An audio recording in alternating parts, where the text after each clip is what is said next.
यदि आपने कभी कोई भी प्रॉपर्टी खरीदी थी या आपके पास कोई प्रॉपर्टी है तो आज मैं आपको बताने जा रहा हूं कि आप खुद सत्यापन कर लें। और अगर मान लीजिए कुछ चीज़ें अपडेट नहीं हैं या मैं जो चीज़ें बताने वाला हूं अगर वो नहीं हैं तो अभी समय रहते करा सकते हो, क्योंकि आने वाले समय में मान लीजिए 1-2 साल में आपको परेशानी होगी, क्योंकि इतनी या परेशानी होगी, आप रजिस्ट्री कर नहीं पाएंगे, बेच नहीं पाएंगे वो प्रॉपर्टी, ठीक है, या आप फिर दाखिल खारिज नहीं करा पाएंगे, तो काफ़ी परेशानी होगी, क्योंकि अब समय रहते बहुत ज़्यादा अपडेट आने वाले हैं साथियों, ठीक है ना। तो अब सही रजिस्ट्री करने में भी परेशानी होगी, तो इसलिए मैं जो आपको बता रहा हूँ वो ध्यान से सुने। मैं आपको बताने वाला हूँ कि आप अपनी रजिस्ट्री का सत्यापन करें कि भाई हमारी रजिस्ट्री सही है कि नहीं। अब आप कहोगे भाई तमाम सालों से रह रहे हैं, चलिए कुछ नहीं, मैं आपको बता रहा हूँ कई लोग तमाम सालों से अच्छे वाले रह रहे थे, लेकिन आदेश आता है कि ज़मीन जो है राज्य सरकार में चली गई। आदेश आता है कि भाई आपका मौके पर कब्जा नहीं था, इसलिए जो है ज़मीन निरस्त कर दी गई, नामंत्र प्रार्थना पत्र निरस्त कर दिया गया। आदेश आता है कि भाई अब ज़मीन भले ही आपने रजिस्ट्री करा ली है, लेकिन इन सेक्शंस का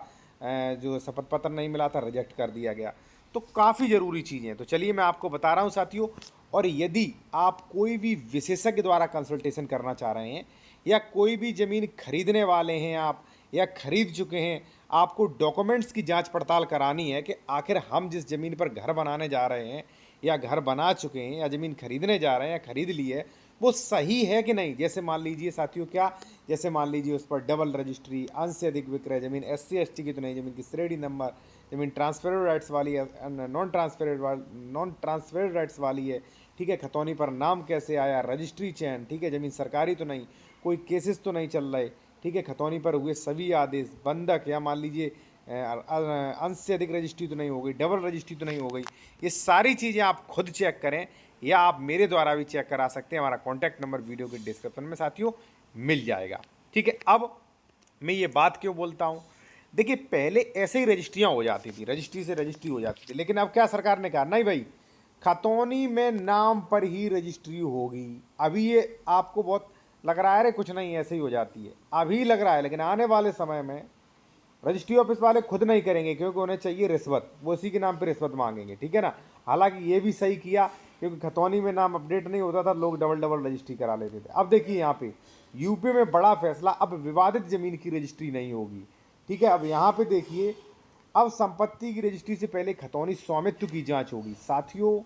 आने वाले समय में रजिस्ट्री इतना टाइट हो जाएगी कि जो आप चकमा देने की सोच रहे हो कि नहीं आपका दाखिल खारिज नहीं हुआ, ठीक है, कहीं आपने धारा 98-99 का उल्लंघन कर दिया था, कहीं आपने मान लीजिए कोई चैन बना ली, फर्जी चैन बना ली, दाखिल खारिज नहीं है, ना पहले का ना दूसरे का, तो आने वाले समय में आप लोगों को काफ़ी समस्या आएगी। इसलिए मैंने बताया था कि अगर आप ज़मीन खरीद रहे हैं फिर भी ये चीज़ें चेक करें, अगर आपने ज़मीन खरीद ली है फिर भी ये चेक करें कि भैया इसका श्रेणी नंबर क्या था, खातेदार का वर्ग क्या था, जो ज़मीन हम मकान बना के रह रहे हैं वो ज़मीन, ठीक है, वो ज़मीन जो है कोई ग्राम सभा या आरक्षी ज़मीन तो नहीं थी, ठीक है, इसका मान लीजिए जो हमें बेचा है उसका स्वामित्व तो सही था कि नहीं, ठीक है, ये SC ST तो नहीं खरीदी थी बिना परमिशन के, ठीक है, ये सारी चीज़ें आप खुद चेक कर लीजिए अभी। अब और भी कई चीज़ें, जैसे मान लीजिए गलती तो नहीं हो गई थी, दाखिल खारिज ऐसा ना हो दाखिल खारिज ना करवाया हो, तो अभी ये है कि अभी समय रहते आप ये सारी चीज़ें करवा सकते हैं। मान लीजिए कोई रजिस्ट्री में कमी है तो सुधरवा सकते हैं, संशोधन करवा सकते हैं, ठीक है, अभी सही चीज़ें। लेकिन आने वाले समय में, आप कहने का मतलब समझिए, आने वाले समय में चीज़ें इतने टाइट हो जाएंगी कि अगर मान लीजिए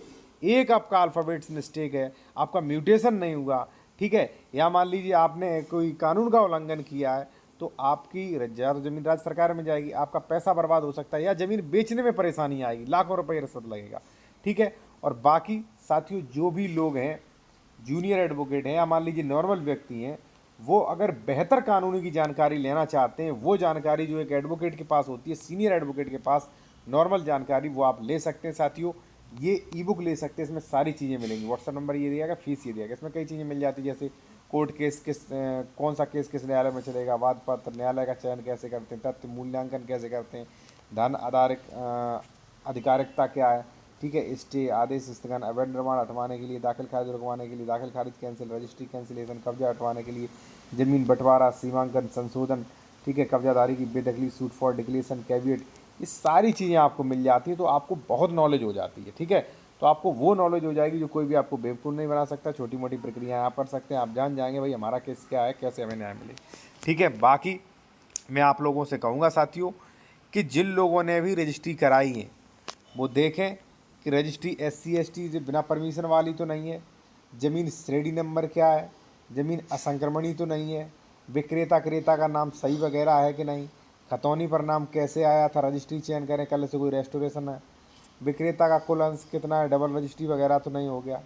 ठीक है, पैतृक ज़मीन नहीं है तो ट्रांसफ़र का जरिया था क्या था, कैसे ज़मीन यहाँ तक पहुँची, खतौनी पर हुए सभी आदेश दे चेक करें, नक्शा चेक करें कि भाई हमारा जहाँ पे ज़मीन है वहीं पे हमारा कब्जा है कि नहीं,